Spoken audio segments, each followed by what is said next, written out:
সে বাংলা ভাষায় বলবে, মসজিদ থেকে বের হতেই ডিম ছুঁড়ে মারা হলো, ডিম চোখে লাগলো, চোখে অন্ধকার নেমে এলো, তারপর ইটপাটকেল। তারপর হকি স্টিক আর দেশীয় অস্ত্রশস্ত্র নিয়ে রক্ষী বাহিনীর মতো ঝাঁপিয়ে পড়ল একদল মানুষ। আর এই হামলার শিকার হলেন বাংলাদেশের একটি রাজনৈতিক দলের শীর্ষ নেতা, জাতীয় নাগরিক পার্টির মুখ্য সমন্বয়ক নাসির উদ্দিন পাটোয়ারি। শুধু তাই নয়, থানায় মামলা করতে গেলে 6 ঘন্টা বিদ্যুৎ বন্ধ রাখা হলো। ওসি থানা থেকে সটকে পড়লেন, আর থানার বাইরে 3000 মানুষ অস্ত্রশস্ত্র নিয়ে ফটক ভাঙতে শুরু করলো। আজকের ভিডিওতে ঝিনাইদহে ঘটে যাওয়া এই শিউরে ওঠা ঘটনার পুরো বিবরণ বিস্তারিত বলবো। আজ মঙ্গলবার 26শে মে 2026 সাল। রাজধানীর বাংলা মোটরে এনসিপির অস্থায়ী কেন্দ্রীয় কার্যালয়ে এক জরুরি সংবাদ সম্মেলনে নাসির উদ্দিন পাটোয়ারি নিজের মুখে পুরো ঘটনার বিবরণ দিয়েছেন। গত শুক্রবার ঝিনাইদহে তিনি কিভাবে হামলার শিকার হলেন, তারপরে থানায় কি হলো এবং দেশের বর্তমান রাজনৈতিক পরিস্থিতি নিয়ে তীব্র ক্ষোভ প্রকাশ করেছেন তিনি। ঘটনার শুরু গত শুক্রবার দুপুরে। ঝিনাইদহ শহরের পুরাতন কালেক্টরের জামে মসজিদে জুমার নামাজ পড়ে বের হচ্ছিলেন নাসির উদ্দিন পাটোয়ারি। মসজিদ থেকে বের হওয়ার সঙ্গে সঙ্গেই তার ওপর ডিম ছুঁড়ে মারা হয়। ডিমটি সরাসরি তার চোখে লাগে। তিনি বলেছেন, আমি চোখে অন্ধকার দেখছিলাম। পাশ থেকে কেউ একজন জানালো যে ডিম ছুঁড়ে মারা হয়েছে। এই ছিল শুরু।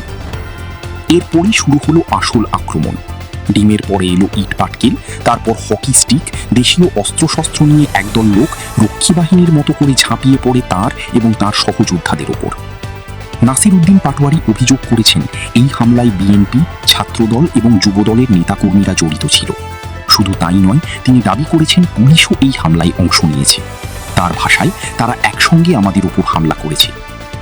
হামলার পর বিচার পেতে থানায় গেলেন নাসির উদ্দিন পাটোয়ারি, কিন্তু সেখানে যা ঘটল তা আরও ভয়ঙ্কর। থানা কর্তৃপক্ষ মামলা নিতে রাজি হলো না, উল্টো বিদ্যুতের লাইন বন্ধ করে দেওয়া হলো। পুরো 6 ঘন্টা বিদ্যুৎ বন্ধ রাখা হয়েছিল। মামলা নেওয়ার কথা বলার পরও এক পর্যায়ে ওসি থানা থেকে সটকে পড়লেন। অবশেষে অনেক চাপাচাপির পর থানা মামলা নিতে বাধ্য হয়। তবে দমে যাননি এই রাজনৈতিক নেতা। তিনি স্পষ্ট ঘোষণা দিয়ে বলেছেন, তিনি এবং তার দল মাঠে যাবেন। তাদের শেষ অপশন যদি মেরে ফেলা হয়, তাহলে সেটাও তাদের জন্য কল্যাণকর হবে। কিন্তু সংস্কার বাস্তবায়নের প্রশ্নে, বিচারের প্রশ্নে এবং দুর্নীতির প্রশ্নে তারা কোনো আপোষ করবেন না। সরকারকে সতর্ক করে নাসির উদ্দিন পাটোয়ারি আরও বলেছেন, তারা 5 বছরের জন্য প্রস্তুত আছেন, কিন্তু সরকার 5 বছর টিকবে কিনা সেই নিশ্চয়তা তিনি দিতে পারছেন না। চায়ের দোকানে মানুষ কথা বলছে, কেউ বলছে 1 বছর, কেউ বলছে 2 বছর, কেউ বলছে 2.5 বছর। 3 মাসেই সরকার হেলছে দুলছে। এই মন্তব্যগুলো রাজনৈতিক মহলে বড় ধরনের আলোচনা তৈরি করেছে। দেশের নিরাপত্তা পরিস্থিতি নিয়েও গুরুতর উদ্বেগ প্রকাশ করেছেন তিনি। তার মতে, সরকার দেশ চালাতে ব্যর্থ হচ্ছে এবং সরকারের ক্ষমতার উপর কোনো নিয়ন্ত্রণ নেই। পেছনে অন্য কেউ কলকাঠি নাড়ছে।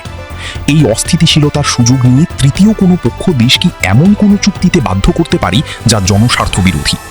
এমনকি গণতন্ত্র ব্যাহত হওয়ার একটি ষড়যন্ত্রের আভাসও তিনি পাচ্ছেন বলে জানিয়েছেন। সীমান্ত পরিস্থিতি নিয়েও কথা বলেছেন নাসির উদ্দিন পাটোয়ারি। সম্প্রতি সীমান্তবর্তী এলাকা ঘুরে তিনি দেখেছেন, সেখানে রাস্তায় রাস্তায় ফেন্সিডিলের বোতল পড়ে আছে। ভারত থেকে অবাধে বাংলাদেশে মাদক ঢুকছে। বিজিবির বেতন কাঠামো থেকে শুরু করে পেট্রোলিং ব্যবস্থা এবং নিরাপত্তা সবকিছুতেই নাজুক অবস্থা। তিনি বিজিবিকে শক্তিশালী করতে এবং মাদকের বিরুদ্ধে দেশব্যাপী প্রচারণা চালাতে সরকারের প্রতি আহ্বান জানিয়েছেন। আপনি কি মনে করেন বাংলাদেশে আইনের শাসন সত্যিই ভেঙে পড়ছে? রাজনৈতিক নেতাদের উপর এই ধরনের হামলা কি গণতন্ত্রের জন্য হুমকি? কমেন্টে জানান। ভিডিওটি ভালো লাগলে এখনই লাইক করুন, শেয়ার করুন এবং চ্যানেলটি সাবস্ক্রাইব করে বেল আইকনটি চাপ দিয়ে রাখুন। দেখা হবে পরবর্তী ভিডিওতে। ভালো থাকুন।